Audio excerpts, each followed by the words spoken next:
I can't miss that. Okay. We're not needed. I don't think.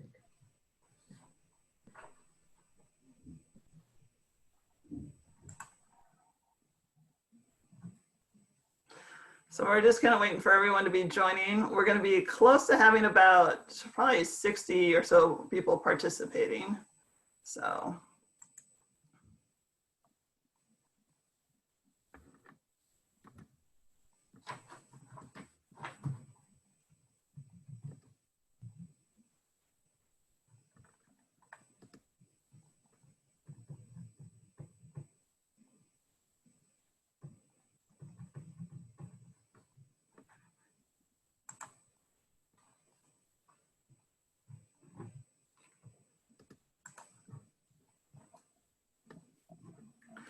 As folks are joining, if you can check your screen and if you're able to get your name into, I mean, most of you have your name already, but that way, just so I can, if you can kind of rename yourself and make sure I'm giving proper credit to all the folks that are here, that would be helpful.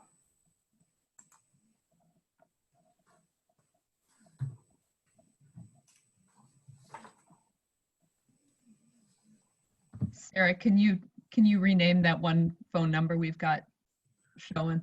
Looks like we've got two. In a minute. That's Jane McCarthy.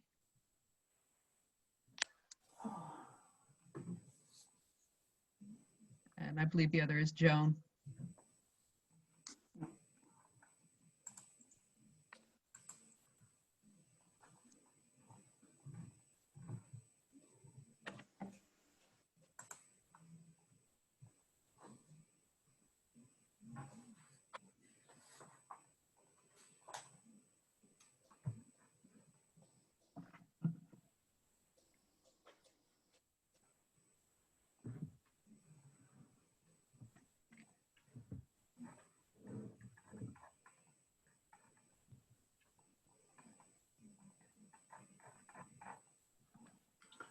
All right, folks are getting connected here. Yep.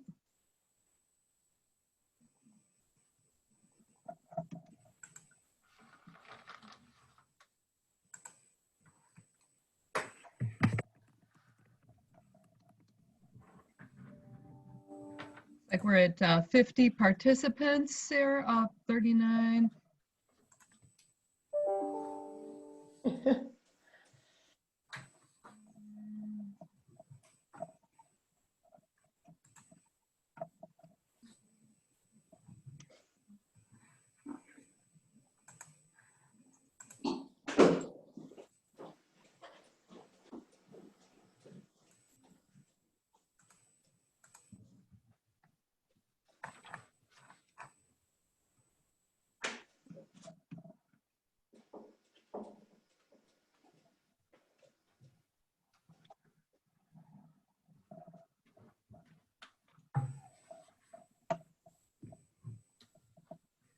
Sue Swisher, if you've got Sally Franz there with you today, can you just let us know via the chat so we can make sure to give her credit for joining us?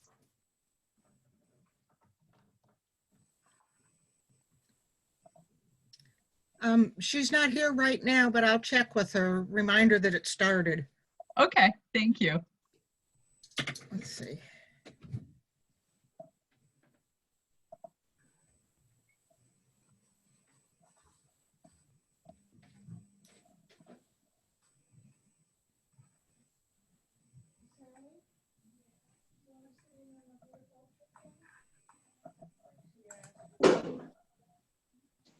Dora, you want to go outside?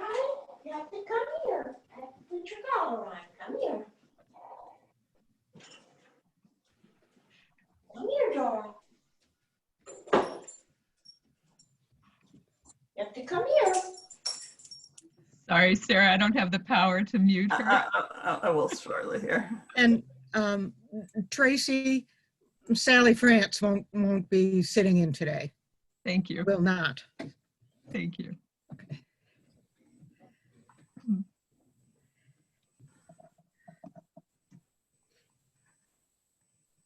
So I'm just still getting everyone on in, and then we'll get started here shortly. We were just noticing coming in, we had a few more registrants this morning. I was telling Caroline, I think there were only 3 spots left. So this is a huge turnout that Sarah is managing a lot of the details here all on her own in terms of technology. So just be patient with us as she brings everybody in. Sarah, I'll check my email real quick just in case.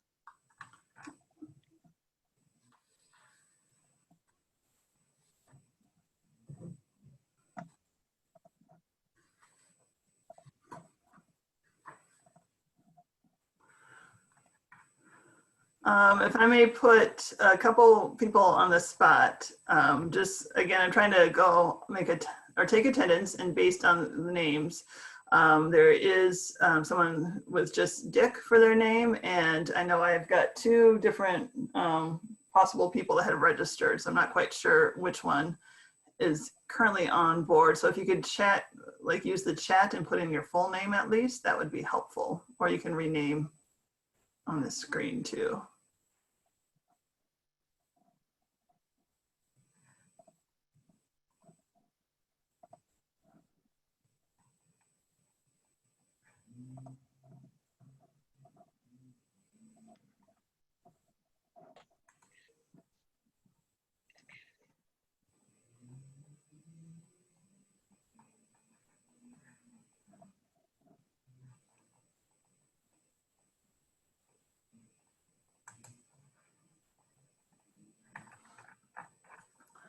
All right, it's about 5 after. I still anticipate a few people coming on in.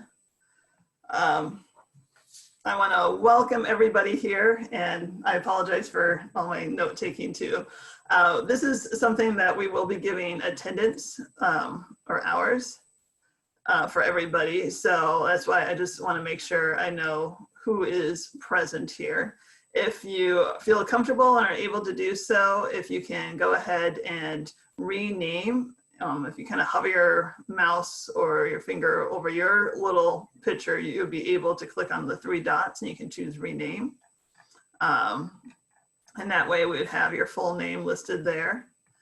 Additionally, we will be keeping everyone except for our speaker, during this presentation muted, just to cut down on any possible background noise, because there are times where somebody's phone might ring, a dog may bark, doorbell, any of those type of things. So, but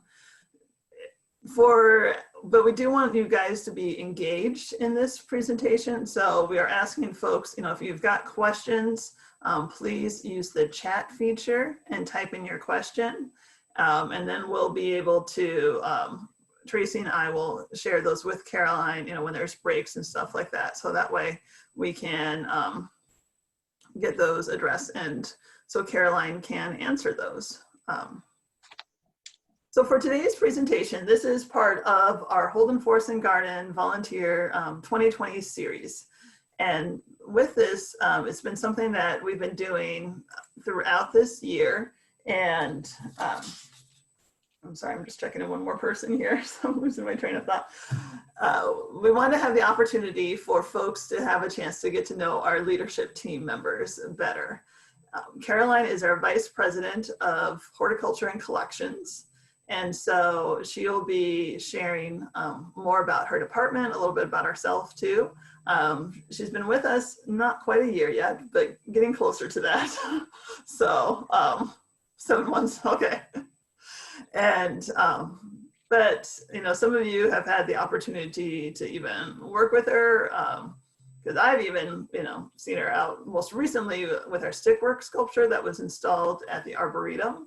But also even in weeding some of our gardens and stuff like that too. So she's out and about on the grounds as much as we can, especially, during this time where we're also still working from home too. So, and I think with that, I'm gonna let her share more about herself too in her presentation, but I'm gonna go ahead and ask Caroline to get started. Oh, I do wanna mention too, we are recording today's presentation. So if you know of other volunteers that aren't able to make it today, we will be posting this on in VicNet. Just early next week, we'll have it listed on there too. Or, you know, if you also want to go back and watch it, you're welcome to do so. All right, Caroline, I'll let you begin. Okay, thank you so much, Sarah. I'm just getting the screen up. Is that live for everybody? Yes. I'm seeing a nod. I can hear Sarah, so I'm hoping everyone can see it. Thank you so much for that introduction, and thank you everybody for joining us today. That's fantastic to hear that we've pretty much hit our quota of 60 for the session. So huge kudos there to Sarah and Tracy for organising everything. I just asked them if a Saturday morning was a one-off for them, and as you probably all know, it's not. They are busy probably 7 days a week, keeping both campuses smooth operating with the volunteers, and we certainly couldn't do, you know, so much of what we do at the gardens without, and the Arboretum, without your help. So today is a celebration of your contributions, and I hope that what we're going to look at gives you maybe a little bit of the kind of behind the scenes, and hope to share, we're going to share some of our new projects that are coming up. And as Sarah said, ask away, ask any question you want. I can always say I don't know, but this is the opportunity for you to ask the questions and find out a little bit more. Maybe you volunteer in a different department and you're thinking that horticulture and collections might be a next step for you. So it's really wonderful to be here. As you heard, it's only been 6 months since, sorry, 8 months, I'm losing track now, since I started at Holden. Let's just see how this goes. Now, why won't my screen progress? Okay, 1 sec.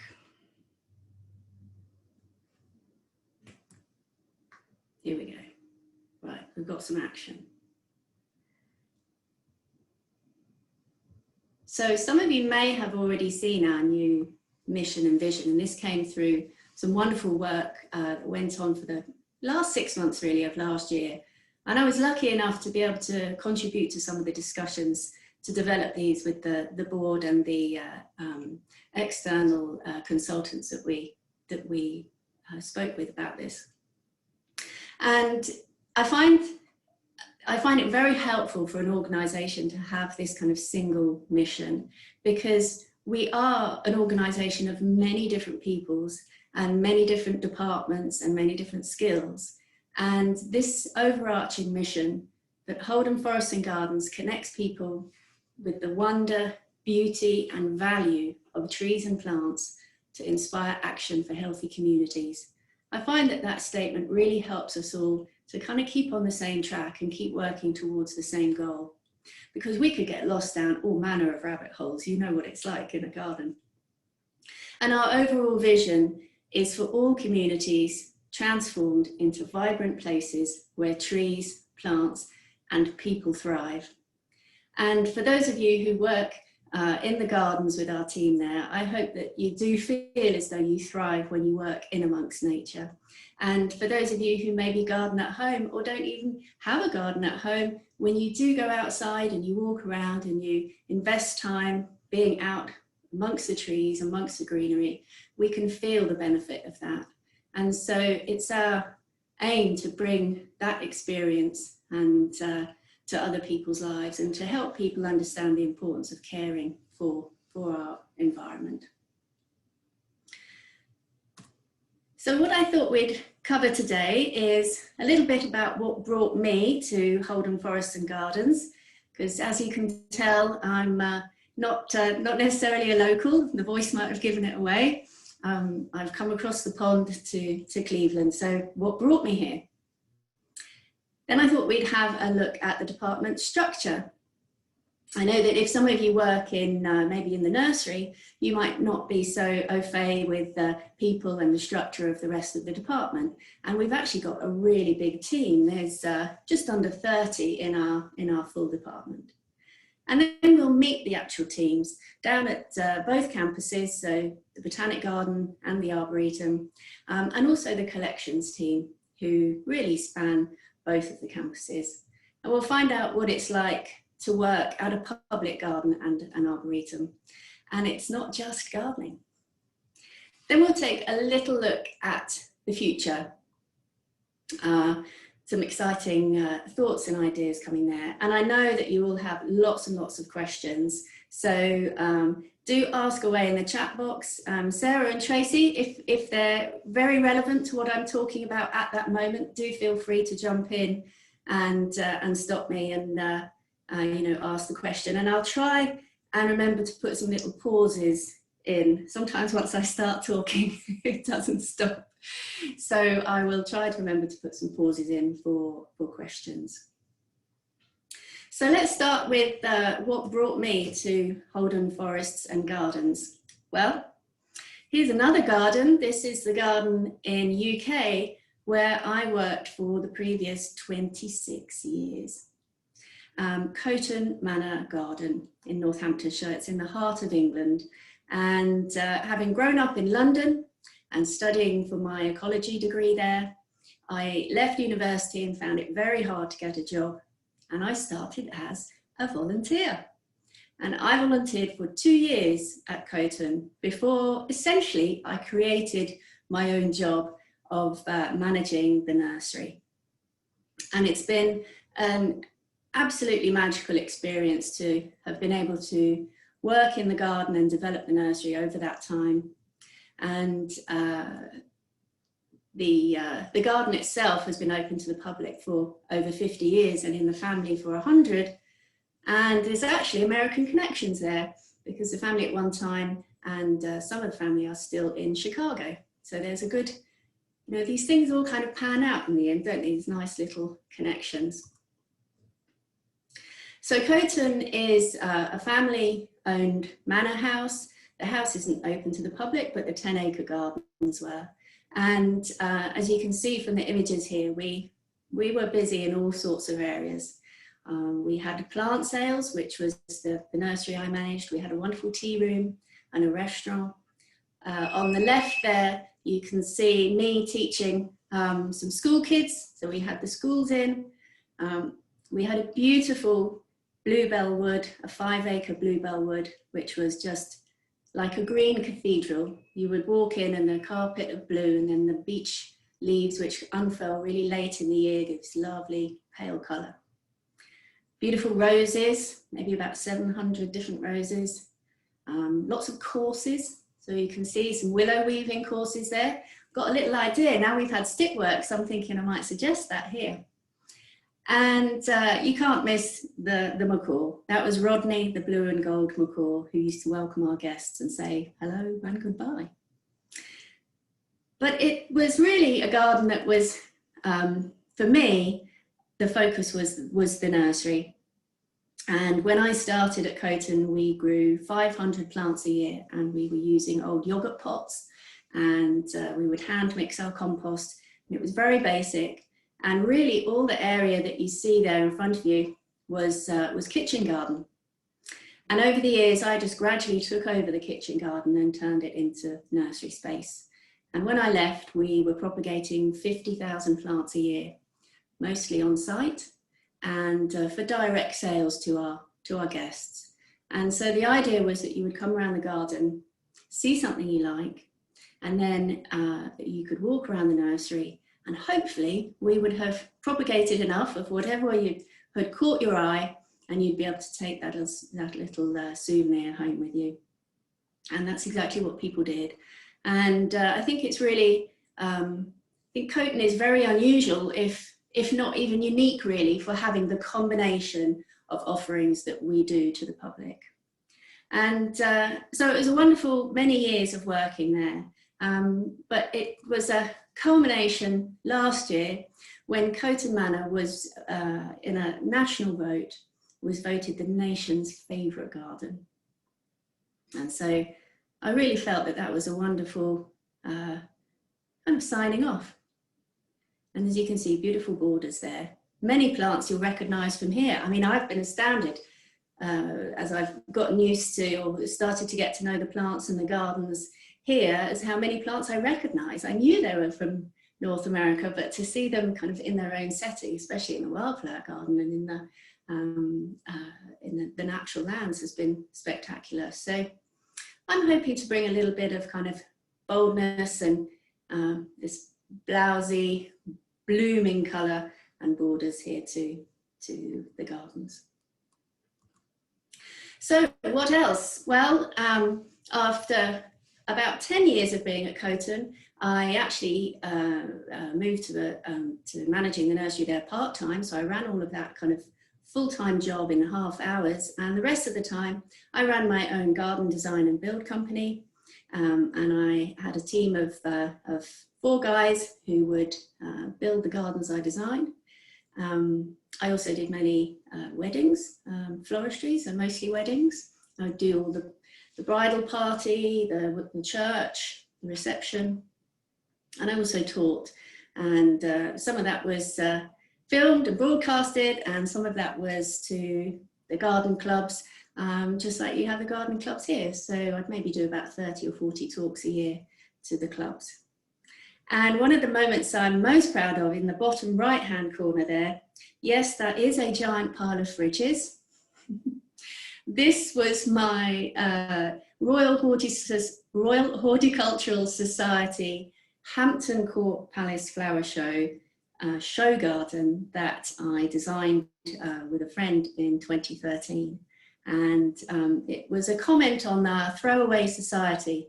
And really, in a nutshell, when you think about how much we individually throw away, that's really just the tip of the iceberg. And so this garden was created and was on display for 9 days at the show there. And so reflecting an iceberg, but with all the fridges and the salad drawers and the freezer boxes planted up like containers, with each of those compartments representing a specific habitat for alpine plants. And I felt it very important for the habitats to represent a real garden, a garden that you could actually go home and replicate, because some show gardens are really just everything piled in together and they wouldn't actually ever grow like that.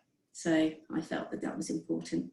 And we won a silver gilt medal for that, and I was very proud. And it actually was, it was due to go for recycling, but one of the UK's top horticultural colleges, Capel Manor, of which one of the patrons is Lady Salisbury and the Duke of Devonshire, they both saw this garden and said, we need to have that at the college, and they rehomed it, and it only went for recycling last year.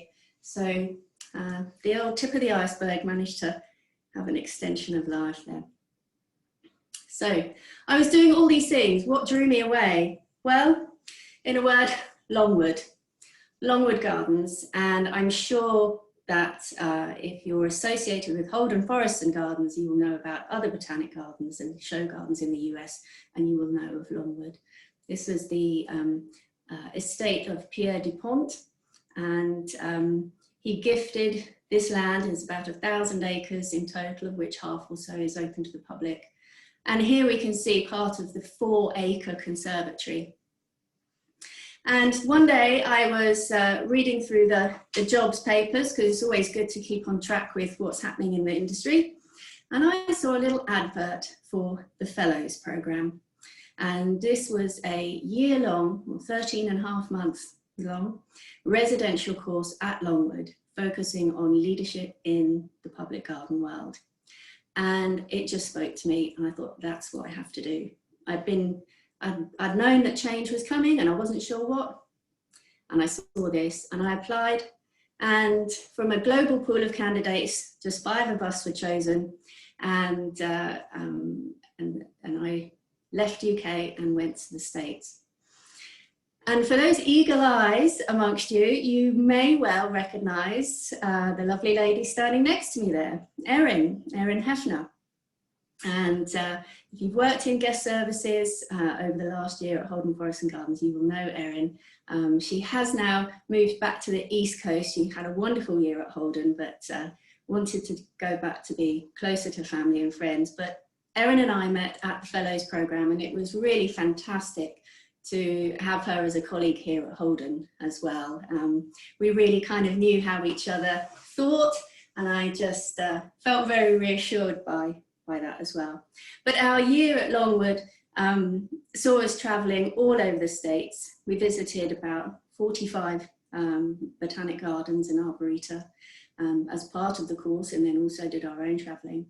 And one of the most significant, or two significant parts of the program was I was able to spend 2 months at Desert Botanic Garden in Phoenix, Arizona, and really delving into what makes that garden tick, and able to spend time with all the team in different departments there, which I loved, absolutely loved that area. And then the other, you can see on the right, was our equivalent to a master's paper, our organizational assessment resource. And this we focused on for probably about 8 months of the course, and again spoke to all the contacts that we had made, a lot of research. And this is a document that's now hosted on the American Public Gardens website, association website, and is downloaded by people in the industry all over the country, and really helps senior level leaders make that baseline assessment of an organization, because how do you know where to go unless you know where you are? And I particularly have drawn on that as I've settled in here to Holden, 2 months on site and 6 months at home. It's a novel way of trying to find out about somewhere. So when I concluded the Fellows Programme, I went home. I went back to UK. I had to, because my visa for that, my J1 visa, had come to an end. But I had been approached by Holden, and I did have a job opportunity back in UK as well, not at Coton, but at another prestigious garden. And I really was, I really had to think about it, because it had not really been my plan to stay in the States. But here was this amazing opportunity. And for me, these are the real key points to my decision. An arboretum and a botanic garden, a botanical garden and an arboretum, whichever way you say it, it is incredible. And I think, almost like Coton, I think this is very unusual, again, if not unique in the country, to have the combination of the two, and for them to be at different sites. And those different sites being urban and rural. I grew up in London, but I lived in the countryside. I love spending time in both, and I think there's a fascinating opportunity to make connection between those two sites for people who think they really only prefer one or the other. What can we show and highlight about those different campuses to people? And the broader reach, and to reach the broader reach of topics and the broader reach of the number of people. Because I knew that I was making an impact in my private garden work. I had many clients tell me that their lives were completely changed once the garden was created and people spent so much more time outside. And I just had a feeling that I could have that kind of impact, but reach a lot more people if I kind of tweaked my setting from that show garden private world and took a step into the public garden world. Because I also love to share my knowledge, and I love to show people how easy it is to garden and easy it is to get started. And it's not necessarily about building all your taxonomic nomenclature, Latin knowledge. Sometimes it's just, let's look at this flower and let's look deep into the flower and just see the beauty that's there. I feel as though that really is an open door for many people. When I met Jill, I found her instantly to be an inspirational CEO. She has such a vision for the organization, and the fact that she was able to pull together a leadership team who seemed so cohesive in the thinking. From many of the gardens I visited over the last year at Longwood, one hears about many challenges, and of course there are challenges, but I really felt that there was this kind of core support coming from the leadership team. And given that I was going to make such a transition, I felt that was important. And lastly, there to support the horticulture and collections team themselves, because I felt like they needed it. I thought this is a group who need someone to advocate for them at the leadership table. And I feel as though I understand what it's like to be a gardener on the ground, because that's what I was doing. I've been there, I've done that, I understand it. And so I felt like I would bring some real value to the team. And why Cleveland? Well, funnily enough, you might be surprised at this, but I actually really miss the seasons. We don't really, I mean, we do have seasons at home, but there's no kind of extreme to it anymore. We rarely get snow. We get a lot of rain. And I really quite liked the idea when someone said to me, oh, you know, we might get 5 or 6 feet of snow here. I thought, yeah, sounds good. And to continue my American adventure, you know, why stop it now? Longwood just was more than I'd ever dreamed of, and you know, why say no to that? And I've heard so much since I've been here about the music. Well, the music before, really, with the orchestra. My dad was a concert guitarist, and he trained with Segovia in Spain, and so he said, yeah, they've got a good music scene there. And the food and just the kind of local vibe. I really just like the little bit more laid back local vibe here. And the funny bit was I thought that international airport meant I would be able to fly home really easily. Then I discovered it's not really international. But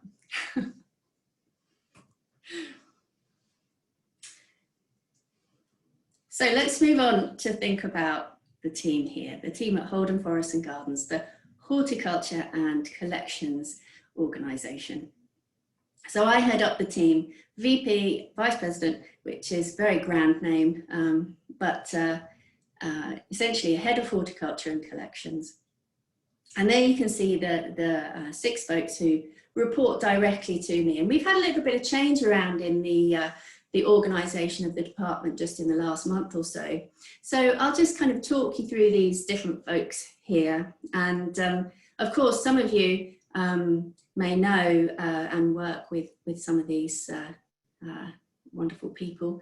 If I could see all you on screen at the same time, I'd ask you to wave when you put your hand up when you know these folks. But so let's start there with Brian and Annie. They are the 2 directors within the department. So Brian is Director of Gardens and Glasshouses down at Cleveland Botanic Garden, and he has a team of 9. And then Annie Zetka-Budziak is the Director of Arboretum Horticulture, and she again has about 9 in her team. And they really oversee the day-to-day planning of the gardens there. And certainly with some strategic element to it as well, because you can't do anything in a garden unless you have a bit of a plan and know where you're going, because we know that in gardens it's all about a slow burn. You don't really get the overnight success. Then we move on to Roger Gettig. And recently Roger was, I'm so pleased to say that he has accepted the role of Curator of Living Collections and Land Assets, and also the title of Holden Fellow. And I'll tell you a little bit more about this later, but for those of you who knew Charles Tubesing, who retired this June after, I think, 32 years, was it 32, 33 years? Obviously, huge shoes to fill, literally, if you knew him, a very tall man, but also with knowledge. And Roger has an incredible knowledge of the gardens here. He's worked here for the majority of his career. He lived here for a while, lived on site at the Arboretum at Lantern Court. And so really we had to keep that role in-house, and he has such an ability to inspire people when talking about plants. And again, we'll look at some of that later. Then we can move to Ethan, Greg and Gary, and they make up really the remaining part of the collections team. They report directly to me, but they work very closely with each other still. They're just plant records, nursery, the care of the collections are a little bit kind of disparate day to day, separate, but actually their roles really tie in very tightly together. So just feel as though I can really help bring that connection. Because part of the role for me is, part of my role is about drawing closer connections between the campuses and all the different departments. I think it's very easy to, especially when times are tight, I think it's easy to focus inwards and just get on with what you know. And that's been fantastic because lots of great work has happened. But in the kind of environment and the conditions in the world that we operate now, we really need to be looking outwards and encouraging people to come in and experience our gardens on site, but also to delve into the huge amount of data and knowledge that we have in the organisation. So what is the difference between botanical gardens and arboreta and parks and forests? Well, really, for me, the kind of single most important difference is that you could say that parks and gardens are spaces with plants, and botanical gardens and arboreta are spaces for plants. And it's really the focus on almost down to the individual, it's down to the individual level of the plants that we hold in our collections, and the fact that we care for them on many levels. So it's not just about the day-to-day care, it's about the heritage of that plant, it's the genetics of that plant, it's the likelihood of that plant and its species being there tomorrow. And it's working on all of those things in conjunction and really promoting the benefit of plants to our audience. I'd be really interested actually in the comments page if you could share with me what you think the difference between gardens and arboreta and parks and forests are. We obviously have a real desire in the garden and arboreta to put on a beautiful show as well, but it isn't just about the beauty.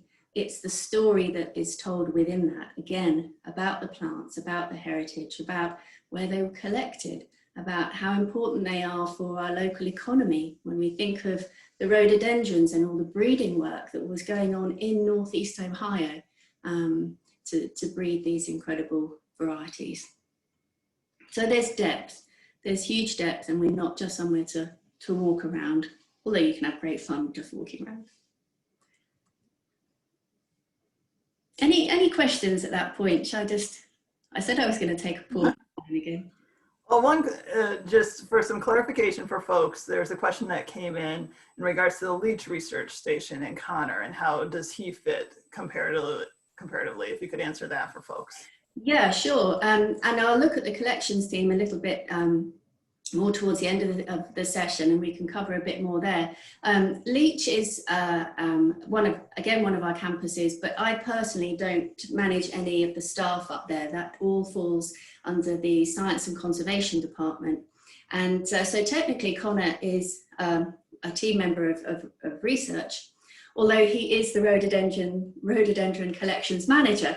So there is an overlap, and there's going to be, our collections are here to be used by our researchers.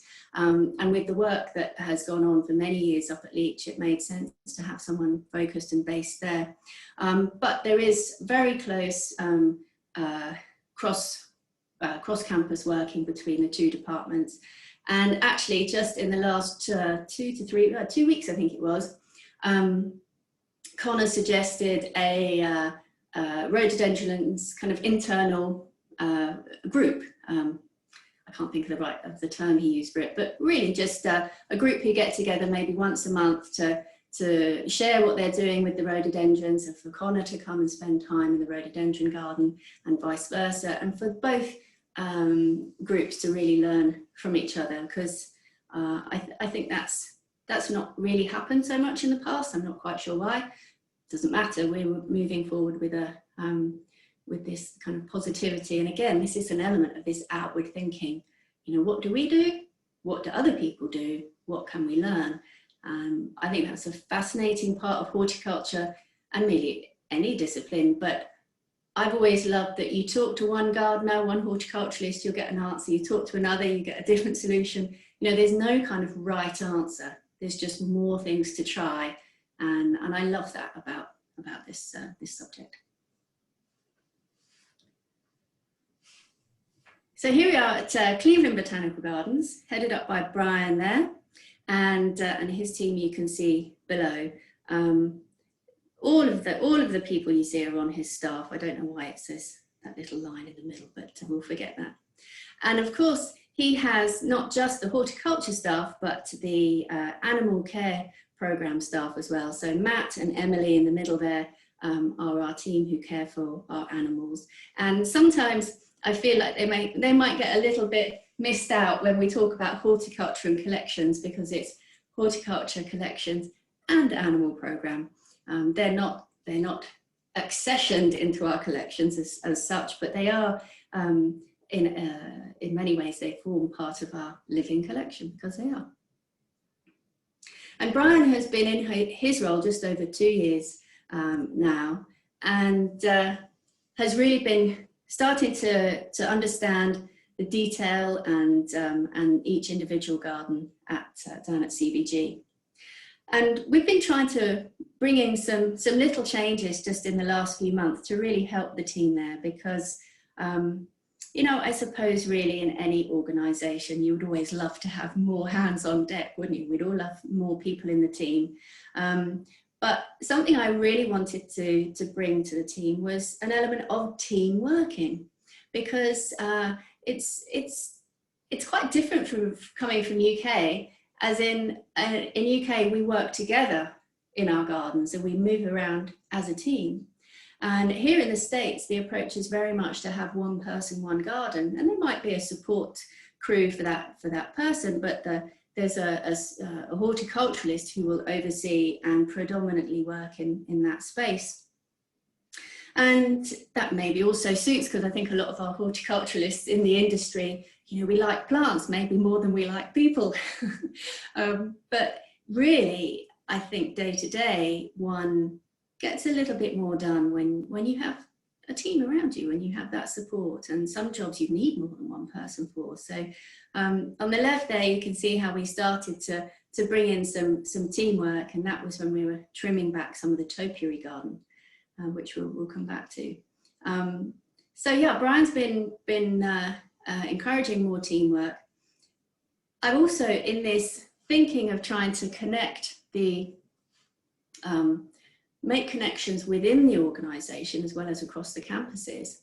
You can see in the very topmost picture there are containers which have these wonderful willow sculptures in. Now the stickworks originally was due to be in the alley immediately behind those pots there.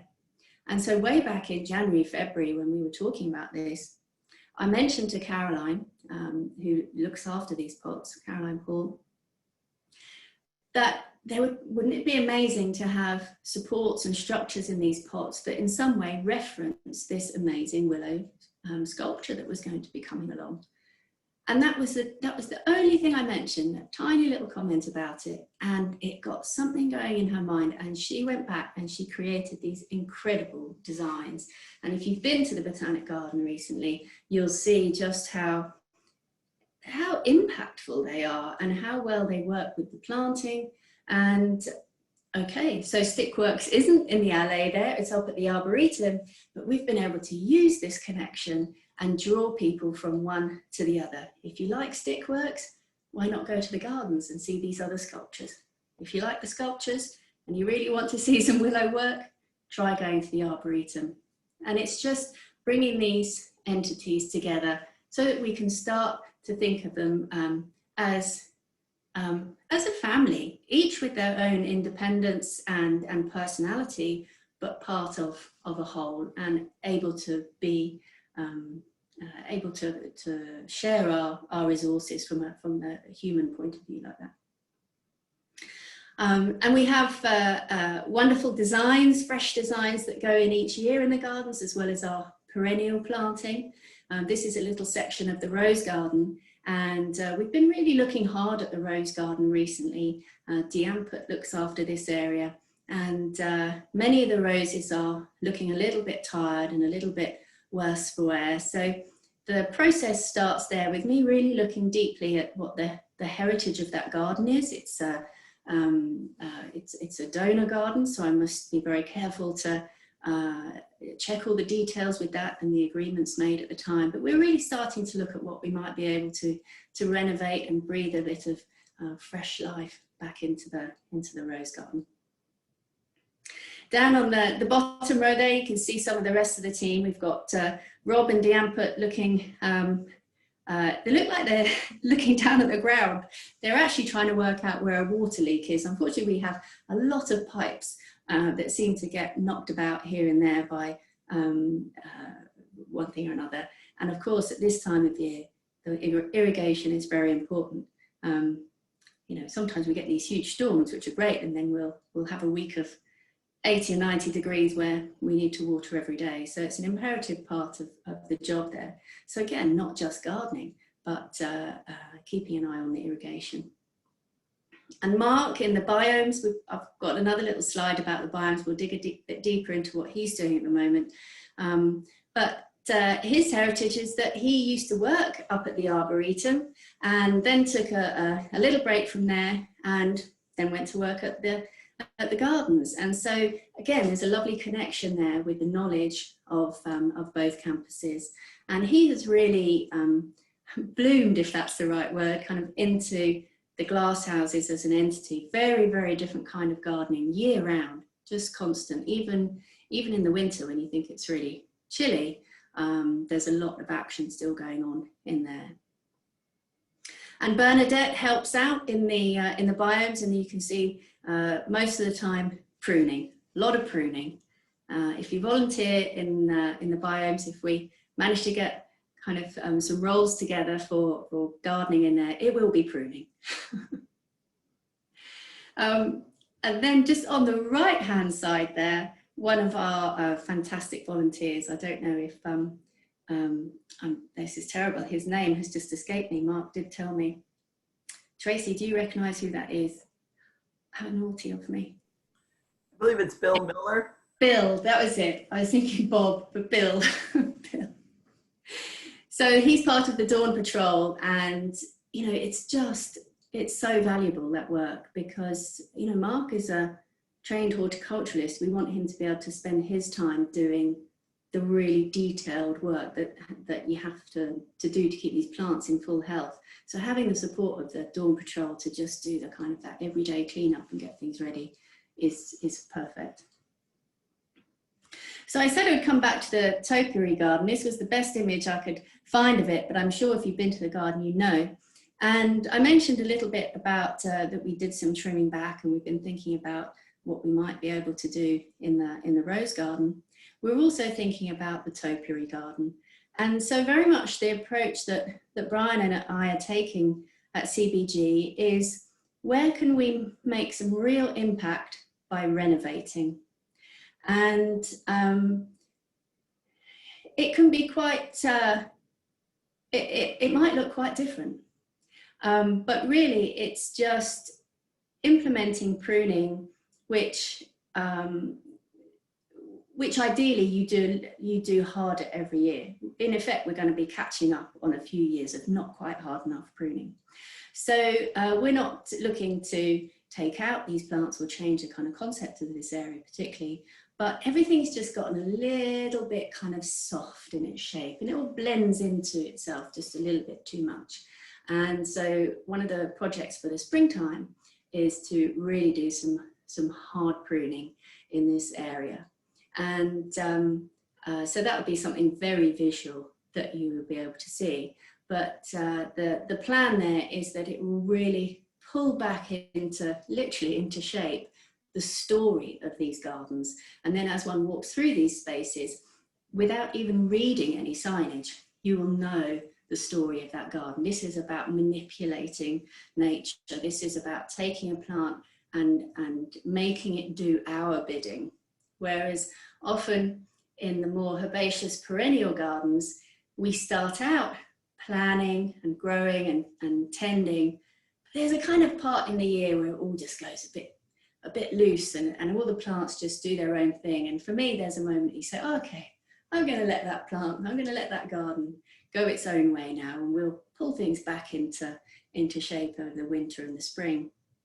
But the topiary garden and hedging, and pleaching and all that kind of manipulation of evergreens is something that you need to be really strong in your thinking of and intentional. And then that story is told year round. So back into the glass houses. I also have no idea how I'm doing on time, Sarah. I tend to over talk for too long. Okay, we're about halfway through. Oh, right, okay. That's And it. as we're getting into the glass house, I did just also get a question too. Do you think we could get more winter blooming plants in the Costa Rica biome? So I'm not sure this is coming up, but something for you to answer. Winter blooming. I think that's a definite possibility. So yeah, I can start with that actually. Well, let me just say what's going on here first, and then I can answer that. So there you can see Mark. We've heard a bit about him already, and there he is wielding the pruning saw, because it is constant. I mean, you know, I've not actually gardened in a biome before, but I can imagine that things grow quickly. I know how things grow in my glass house. But to see the size of these plants and to see how much material has to be removed every year, because of course there is a roof and things reach the roof and you can't really have anything growing any higher than that. And so it's this incredible balance through the year of what to take out and when. And it's heavy, hard work. I mean, you look at the size of those banana stalks, you know, that's it's tree-like. But Mark is also incredibly delicate, has an incredibly delicate hand, and he loves the orchids. And this is one of the Stanhope orchids that he grows there. And his knowledge about this, the orchids and all the plants really in the biome is incredible. And the two things to just say about this before we talk about the winter blooming is that all of the material that is cut in the biomes, in the glass houses, has to be bagged up and frozen for 3 days because of the creatures that we have in there, and the butterflies particularly that could lay their eggs. We can't just take that material out and put it on the compost because something might escape. So all of this material, even the size of that tree, you can't just put that size on the compost. It has to be cut up smaller and smaller and smaller. All goes into 2 big freezers that we have, and then goes out to the compost, which is, you know, layers up that work incredibly. The other thing I was going to share about Mark is that he does have this incredible eye for a story and the ability to tell a story. And so one of the changes that we've made in the last few months in the garden now is to give him some more support from the gardeners to do this heavy work so that he can represent the botanical garden with our marketing team through social media. So Mark has been creating a lot of our social media posts and blogs and information that is shared out to all manner of different entities. And he just loves it. And this balance of being able to do the physical, but have the rest he needs and use his mind doing the educational. And that's just by having a little shift with the team. And again, ties into my thinking with the organisation of where can we best place people to do their best job, and utilise the resources that we have in the best way. People are happier as well when you make their job enjoyable. So when you're saying about winter blooming, both Mark and Matt, maybe we'll just switch on to Matt there, Matt and Emily, are incredibly forward thinking about the glass houses. And every 2 weeks I meet with Brian and one of the horticulturalists, and we focus on one area, or with the animals. And we've been kind of assessing each area and just saying, you know, working out the story there. What are the issues? What can we change? What frustrates people? What do the public enjoy? What do they not seem to enjoy? You know, how can we bring some change and forward thinking, not change for change's sake, but how can we really improve what we do? And both Matt and Mark recognise that there's a lot of potential in the glass houses for this kind of changing, ongoing story. They're beautiful backdrops, and there's wonderful plants there and stories to be told, but it's in a way it's a very kind of static backdrop. And so we have been looking at what plants we can bring in to kind of extend the season in some way. And I think just this week, the bulb order has gone in for the garden, and we were talking about adding in some African bulbs into Madagascar, so that we could have this kind of different twist on things. You know, you could have tulips everywhere, but why not have a bulb that represents the landscape of that place? So it's definitely, watch this space, I think, is the answer to the winter blooming. And Caroline, I'm just going to jump in because I do want to kind of watch our time. We've got about 35 minutes. So if you're still got the ARB and collections. Yeah, okay. So how long have I got, like, to finish? 10 minutes, 15? Yeah, I'd say about 20 minutes to finish stuff, and then we'll have 15 minutes still for questions. Okay, yeah, that would be fine. That would be fine. So yeah, here we can see Matt and Emily, and as I said, it's sometimes a little bit overlooked, but they do incredible work, and Matt is super excited to have been able to expand our frog collection, and has these wonderful new little creatures come in. So he's just acclimatizing them at the moment and feeding them, as you can see, on non-flying fruit flies. Now, did you even know that was a thing? Well, he can get them, and that's what we feed the little frogs on.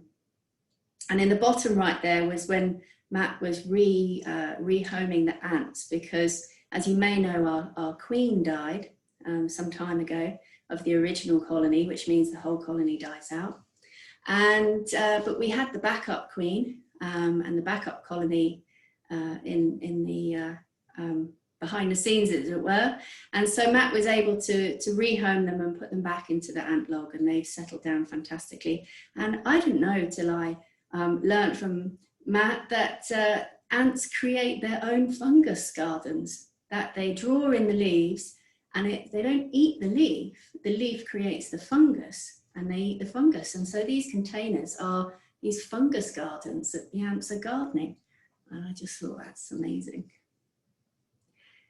Emily on the left there suggested we had a little competition to name the tortoises, because their current names are small, medium, and large. So I think that's going out with marketing very soon. Right, let's move on. So over at the Arboretum, the Holden Arboretum, here's Annie and her team of gardeners and horticulturalists. And again, this a typical structure of one horticulturalist to one particular garden area. In fact, really multiple garden areas, because each of the horticulturalists there are responsible for approximately 20 acres of garden. That's pretty huge. They're assisted by their gardeners and also our wonderful volunteers.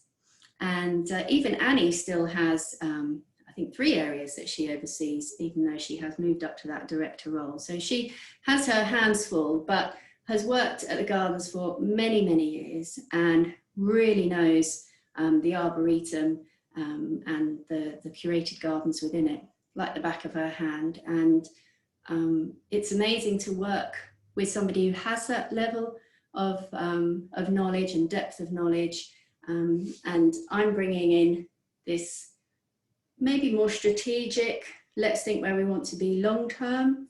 And she's able to feed in this detail, the kind of day-to-day on the ground level, so that we together, we can make a plan that's really strong to move forward. So when I arrived in the winter, this is what greeted me. Wonderful fresh-faced team and snow on the ground, and I loved it. The snow stayed, well, it didn't necessarily stay, but it came again and again and again. And so, I mean, we didn't really get spring until about May, which was probably 2 or 3 months later than I would normally be used to it. But wasn't it an amazing spring when it did come?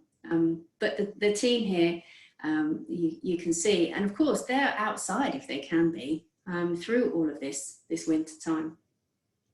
And as the weather improves, of course, we actually see butterflies on the flowers in the butterfly garden, and then the wonderful characters start to show from within the team. And it's been incredible to just discover the breadth of gardens up at the Arboretum. It can be a little bit deceptive in a way. We think Arboretum, we think trees, but really the volume of planting and of herbaceous planting within the Arboretum is incredible. And I love to try and promote that side of things as well as promoting our collections, because just look at these amazing plants.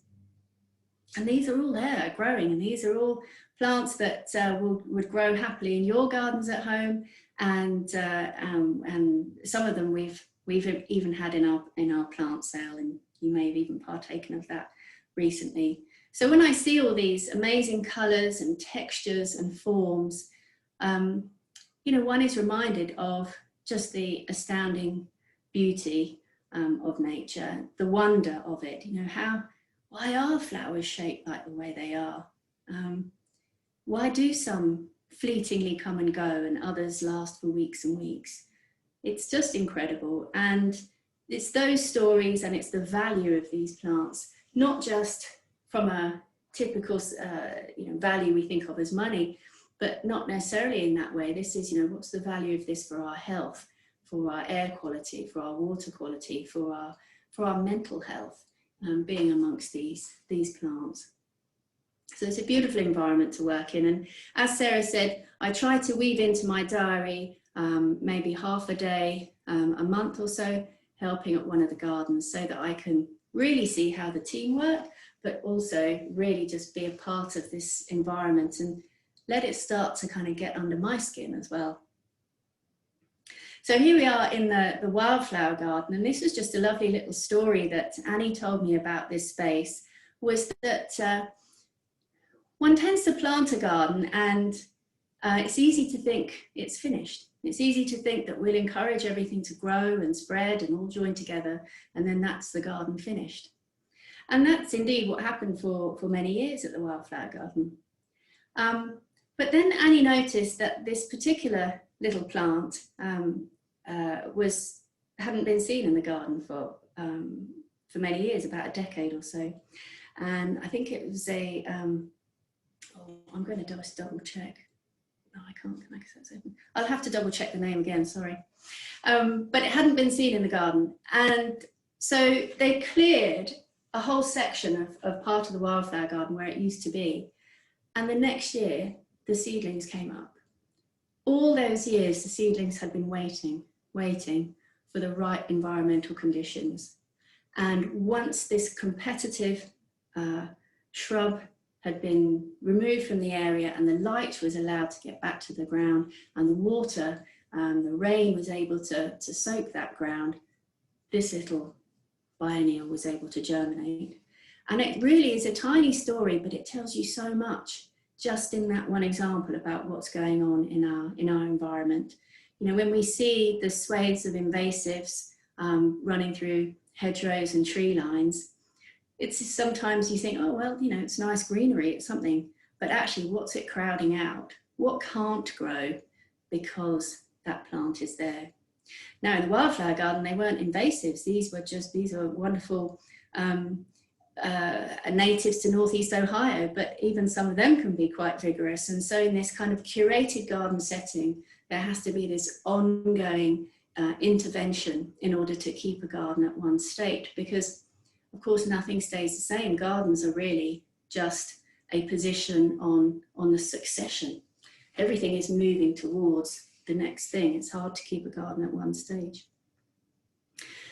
But they do an amazing job, and there's a lot that also goes on behind the scenes. So one of the things that Annie and her team have worked on is to really reinvigorate a lot of the documentation and protocol planning and training that has to go on for the team. And especially when we start to think about hopefully eventually expanding the team, we want to have these really strong guidelines in place from the beginning. And one of the sessions that she redid was on insects, stinging insects, ticks and poisonous plants. And this is a fascinating topic because there has been training documentation, but 10 years ago, there were no ticks here. And now it's become something that the team, the horticulture team, the collections team, and everyone in research has to really think about. And that's because the temperature is changing, so these creatures can survive, but also because their hosts are moving around more freely than they did. And so it's just interesting to learn about what changes in a place over time, and the work that has to change then within the team to be able to work alongside those pests. Okay, let's move on to collections. So as I said, a little bit of a change in the structure here, and with Roger moving into the curator of living collections and land assets position. Roger has got such a knowledge, as I was saying, of the whole organisation. It's been incredible to learn from him, because I've been able to just say, Roger, I've heard about this story from Ben, what's that? And he'll say, well, back in 1980, and then he'll start this wonderful story. And it just is fascinating to understand the kind of process of what's brought us to a situation. And so we can make an educated plan to move forward. And his knowledge isn't just with the plants. And so that's one of the reasons that we have really wanted him to keep managing the land assets. And so any acquisitions or disposals or issues with land that we have, and easements and things like that, Roger will also still be managing. And the curator is a really imperative role in a botanic garden and arboretum. Really, if you had just one person left standing, it would be the curator, because we are nothing if we are not our plants and our trees. And the single person who would know the most about those is your curator. Now, hopefully we don't ever get to that stage, but that gives you an idea of the importance of this role and the importance of being able to share the value of our collections with people. And Roger has a real knack to telling a story. And so we also have given him this new title of Holden Fellow. And this particularly represents his, what we'd like to be much more outward facing role for the curator. And for Roger to be really out in our community locally and professionally, telling the story of Holden and our collections. Next along there is Greg, who supervises our nursery. And I did see at the very beginning, I think Dave Gilson is on the call, and we'll be surprised to see his face still there, because Dave retired from the nursery just 6 weeks or so ago. So Dave, I couldn't change your picture just yet, but we are recruiting for this role. But Dave was amazing and came back multiple times to work in the nursery with Greg, and we'll look at some of that later. Gary and Rick are our collections team, maintenance team guys. They're both qualified arborists, and they are their role is to really keep all our collections in check, do the big pruning. They do most of the planting of the trees, especially in the outer collections. So that's outside of their core gardens. They plant, they prepare the area, they plant, they water, and that's going back regularly over the first couple of years to establish a tree. And then they go back for the pruning as well. And once the trees are established, then Ethan and Margot's jobs really kick in. And they are the plant records curator and recorder, and they take all of the data from the plants and keep that for us to be able to use. So what's the difference between collections and horticulture? Really, I kind of think of it a bit like cooking. So a chef has a whole range of ingredients and will create his delicious or her delicious creation that one experiences after. And it's a little bit like that with collections and horticulture. Collections generates the ingredients. Collections, and Roger in particular, will look through all the representatives that we have of any particular collection and identify where we need to fill some gaps. And we'll be able to kind of generate, in effect, a list of plants that we want to bring into the garden and into the arboretum. And then the horticulturalists get to kind of pick and choose from all of that, and they then create this wonderful display. And it really is this kind of to and fro between the two all the time. There, you know, in your home garden, you can just plant whatever you like. Whereas here, it's a little bit more controlled, so we are telling this story about the collections. And as you can see, Roger in the center there, conversation with some potential donors for the garden, and just telling this wonderful story. And he comes alive, and you know, his guests just come alive as well, and are inspired by what we're trying to do here. So what makes up a collection?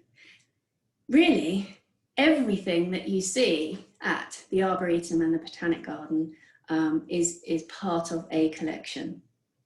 It's very broad, and in the most basic sense, it really means that a plant that is put into the ground is accessioned. It's the name, its information is accessioned into the collections database. So everything forms a part of the collection, but it's very difficult to tell a story in depth about every single collection that we have.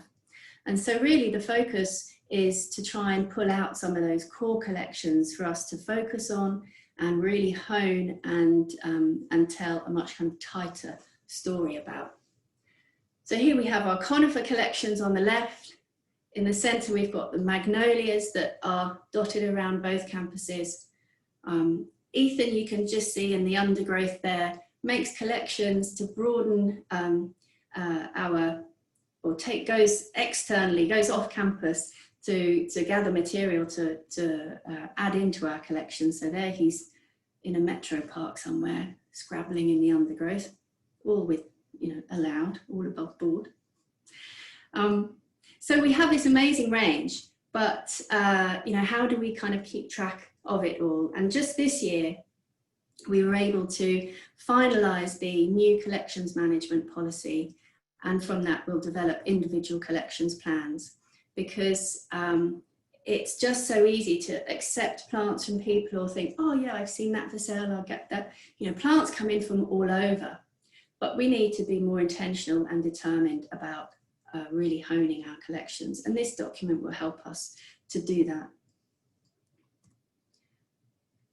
One very important aspect of having collections on site is the research that goes on. This is really it's kind of 50-50. Collections are there to be visited and to be seen and to be a part of our beautiful displays, but they are there to be subjects of research for David Burke and his team. And the rhododendron is a huge part of that. And, you know, we mentioned leech earlier and all the work that went on and still goes on up there, but some of the plants are in the main gardens that also have research carried out on them as well. And these are our ex situ collections. So they are plants that are brought to site and are then, the work is carried out on them actually on the campuses. And you can see Na there, Na Wei, who is our new research scientist who arrived this year. And she is really starting to study the crab apples and the biome around the leaf and flower of the crab apples, and how some of them are able to resist certain bacteria and flower and fruit more successfully. It's absolutely fascinating work. So as you walk around, you see these crabapple trees. What we haven't done such a great job of is telling you the story about what's going on with research behind them. And that's something that we're really looking to improve, is making these connections. Again, so you can see the theme, connections between departments, and then really looking outwards and telling our story, because the knowledge here is astounding. I mean, we have scientists who are choosing Holden over some of the big name universities. We have material published in Science magazine and in the Washington Post, but we don't really tell many people that. And actually, we've got just a huge amount of valuable knowledge that we should share. And, you know, the horticulture and collections team are looking after these plants so that the researchers can really maximize the results they get. So these are the kind of 6 guiding criteria for building collections. And it's really about how and why we want to use them. So we might be focusing on a specific family with the taxonomic there. It might be about a region. So in a wildflower garden, it's about plants of Northeast Ohio. Conservation, of course, and specific plants within the wildflower garden would be specimens there. Horticulture, the beauty is valuable. The beauty has to be a part of this. We want to tell a beautiful story. And then also evaluation and temporary research. And a lot of that goes on, particularly more so in research, but the horticulture and collections team are involved in looking after those plants. Caroline, we just wanted to give you a heads up. It's we've got 15 minutes and questions are starting to come in. Okay, I've only got 2 or 3 left. I'll whip through. Wonderful. So I mentioned about focusing on a core set of plants as our collections. This is the route we'll probably go down. So our rhododendrons, our oaks, the CPC partnership with the wildflower collection, and then, you know, we'll look at magnolias and lilacs as well. But it's rather than spreading ourselves too thinly over everything, we'll keep things, but where do we really focus our energies? And Greg in the nursery is a huge part of supporting all of this. I'm hoping that some of you may have partaken in the fall plant sale if you're open to members. And it's been incredibly successful. But of course, Greg works in a way. He works for horticulture, he works for collections, he works for research, he looks after their plants, he works for conservation, he grows their plants, he works for community forestry, he grows their plants. And Greg is the only full-time person in the nursery, and I'm sure Dave would be able to tell you just how big that job is. And it's certainly my desire that we can expand our sale a little bit more and what we do for the other departments. Really here just showing that we're part of the wider team. So it's not just horticulture, it's not just growing plants. We're doing live Facebook videos, we are doing teaching webinars online, we're helping with stickworks and making sure all the materials are there.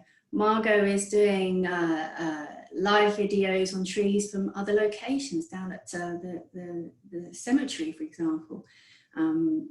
Matt's there speaking with other people from other departments and going through the guest services program. So there's a lot that happens besides the kind of hands-on horticulture, and that really makes us good team members across the organisation.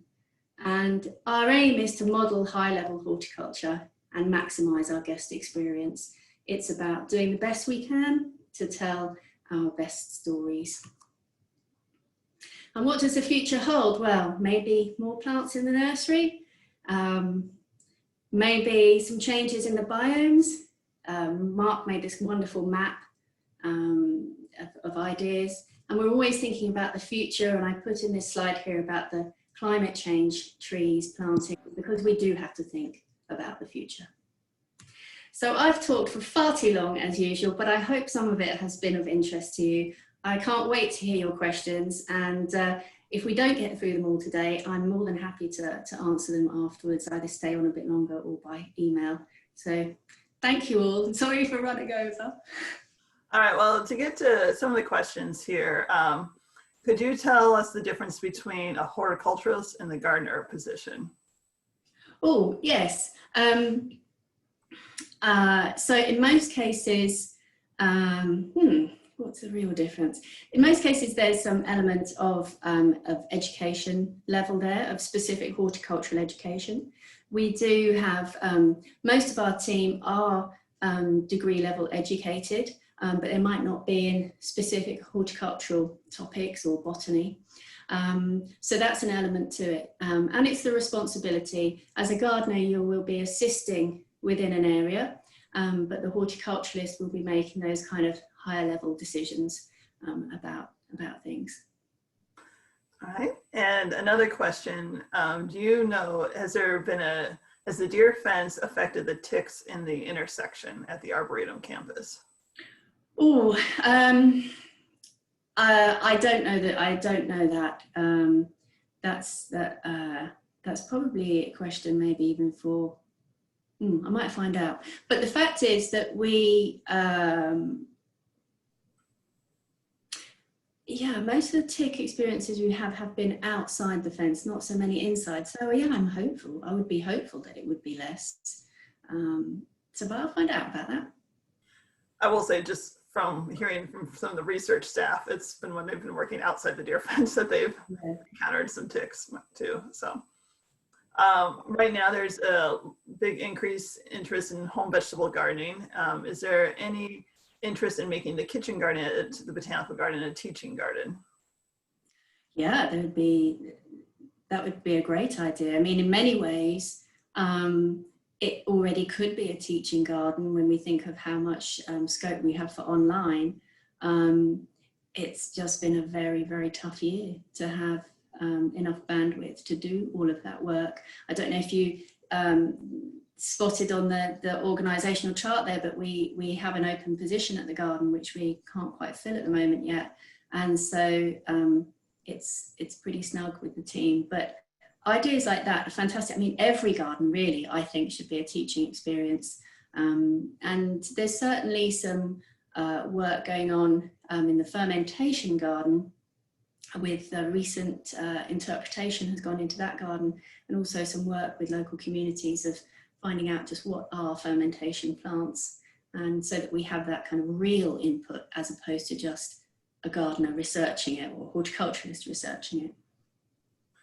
And I think I can add in too, I know we've done a lot more, especially with COVID-19 and everything, with having more of our staff putting together information on a vegetable garden. So there's been like a regular, I think it's weekly, it's kind of like a blog post about vegetable gardening at home too. Yes, and I think that's Nick Santiago, who's up at the Arboretum, and Dawn, I think, have been doing a lot of that. And that's what I love, is that people bring in, you know, there's no veg garden per se at the Arboretum, but Nick does that at home and has an amazing space. And that he brings that in to his work and his lesson, you know, that they offer for people. Another couple of questions in regards to the biomes at the botanical garden. Do you think we could get any endangered plants that would be specifically towards the Costa Rica biome? And a kind of a follow-up with that too, is there any plans to get new signs and more identification signs in the biomes? Yeah, that latter point first, we're really looking closely at all the interpretive side of things. There's again been kind of just a little shift in focus, kind of with internal departments on the priorities for these things, and a slight shift in that we've kind of, it's the very, very start of the process, but have put together a protocol where all staff can submit ideas for interpretation, because really it's the people who are working kind of on the ground key with these plants who know a lot of its detail. So the interpretive side we're certainly looking at, and it ties in with those conversations that I said I've been having with Mark and Matt as to what we can do a little bit differently in those spaces and make them more relevant, but also give ourselves more opportunity there.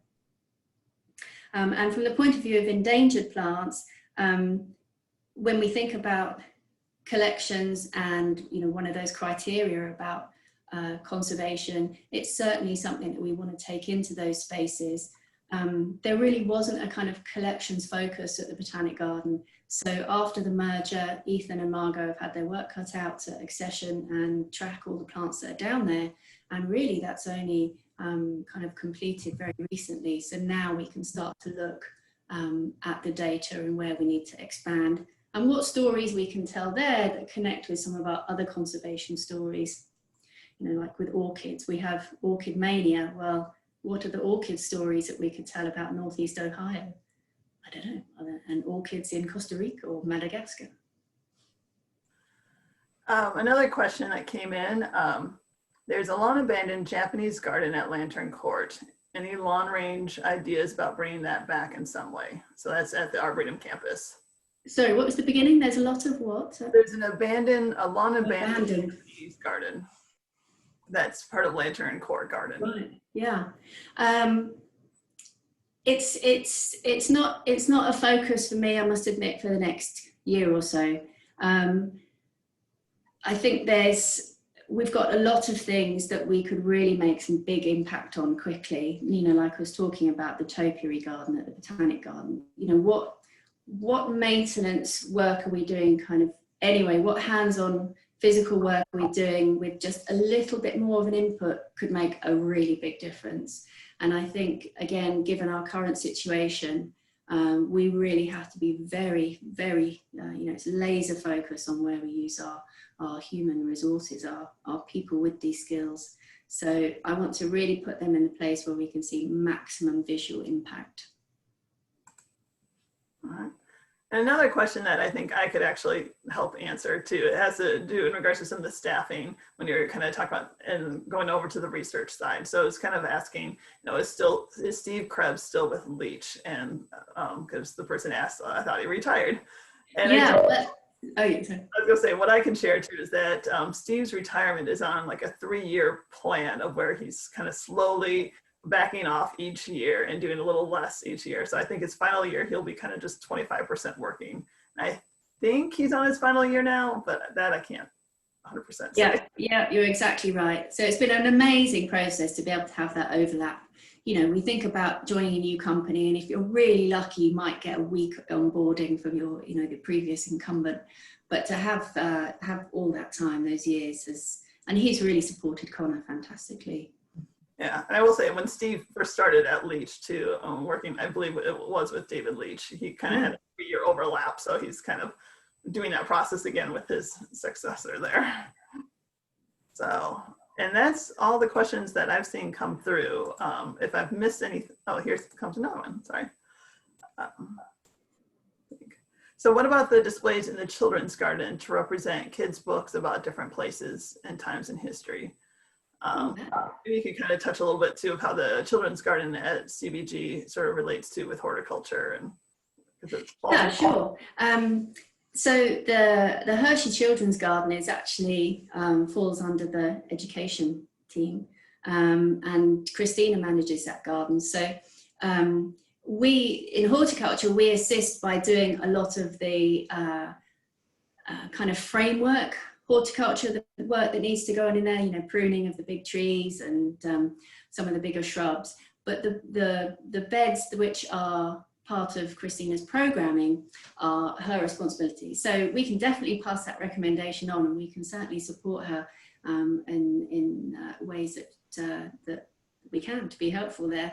But it's a beautiful space. It's really, I think it's one of the top children's gardens that I've seen from the point of view of kind of real content. That's what's so interesting there. Well, in finishing up, I just want to thank you all for coming. Before you hop off, Sarah and I do have sort of an exciting announcement, so if you could just literally give us 2 minutes. First of all, to remind you about our upcoming HF&G 2020 series on Wednesday, September 30th from 5:30 to 7, Education and Community Partnerships with Joel Alpern and Sandra Albro. And then our final in this series, Thursday, November 12th, from 11:30 to 1, Research and Conservation with David Burke. Of course, these are in our newsletter on VicNet, lots of ways to learn about those. Of course, we can't let this opportunity go by just because it's virtual. We're still going to try to recruit you. We have need of gardening assistants at both campuses. Please watch your newsletter for those. greeters at the Hershey Children's Garden, some upcoming opportunities for tree planters at the ARB in October. So lots of some things that you could help us with if you're interested. Remember that you can learn more or different things on the volunteer HF&G volunteer Facebook page, which is open to all active volunteers. And that is entirely volunteer created, volunteer managed. So it's a really exciting and different space for you to engage with each other and learn about our gardens. And then speaking of active volunteers, Sarah and I are really excited to announce our volunteer celebration day. This will be Wednesday, September 23rd. It's a time when any active volunteer who has 5 or more hours between August 1st and July 31st can register to bring a guest to one of our campuses, at the Botanical Garden from 3 to 7 and at the Arboretum campus from 1 to 5 to enjoy a complimentary visit along with other volunteers and guests. We'll have some activities. Details are pending, but we did want to take an opportunity to share with all of you that this is, anyway, this is something we're very excited about. And so save that date, Wednesday, September 23rd. Sarah? More details soon, yes. More details soon, yes. Yeah. And then just thank you all, everyone. Thank Caroline, if you know how to send out your reactions or do your hand claps or whatever. We really appreciate how generous you have been with your time, with your imagination, with your information today. This has been a very rich lunch and learn today. So thank you, everyone. And Breakfast and learn. breakfast and learn, yeah. And Sarah and I will get started on entering all of your volunteer hours. So don't worry about Yes, yeah, we are going to give you hours and we'll enter those in for today. If for some reason by the end of next week you're like, I was there and we missed you, just please send us an email and let us know. But I think I've been able to find everybody that's attended today. But again, also thank you very much, Caroline, for your presentation today and for sharing and helping us all learn a lot more about the Horticulture and Collections Department. It's been great fun. I really feel like, we've made a good connection with people through those questions and seeing all your faces. I just wonder if you could all give me a big wave and then I could maybe get a screenshot of everyone waving. That's great. Thank you. Have a great day and we'll see you soon, hopefully. Yeah. All right. Thank you. Bye, everybody. Thank you. Bye, everybody.